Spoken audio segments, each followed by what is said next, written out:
نحمده ونصلي على رسوله الكريم اما بعد فاعوذ باللہ من الشیطان الرجیم بسم اللہ الرحمن الرحیم۔ امام احمد بن حنبل رحمۃ اللہ علیہ ان کے پاس ایک بزرگ آتے تھے، ان کا نام تھا ابو حاشم۔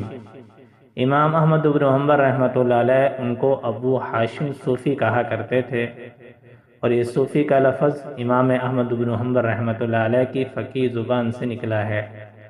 جب وہ آتے تو امام احمد بن حنبل رحمۃ اللہ علیہ کئی دفعہ اپنا درس بھی موقوف کر کے کھڑے ہو جاتے اور ان کو پاس بٹھاتے۔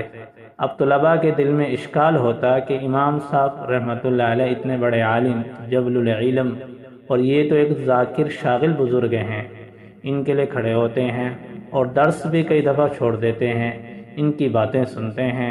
تو ایک شاگرد نے پوچھ لیا کہ ہاں حضرت، ہمیں سمجھ میں نہیں آتا کہ آپ ان کا اتنا اکرام کیوں کرتے ہیں؟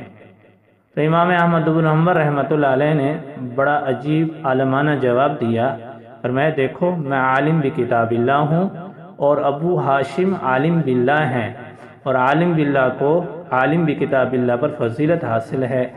امام صاحب ان کی صحبت اختیار فرمایا کرتے تھے اور فرماتے تھے کہ اگر ابو حاشم صوفی نہ ہوتے تو ریا کی باریک باتوں سے میں کبھی واقف نہ ہو سکتا۔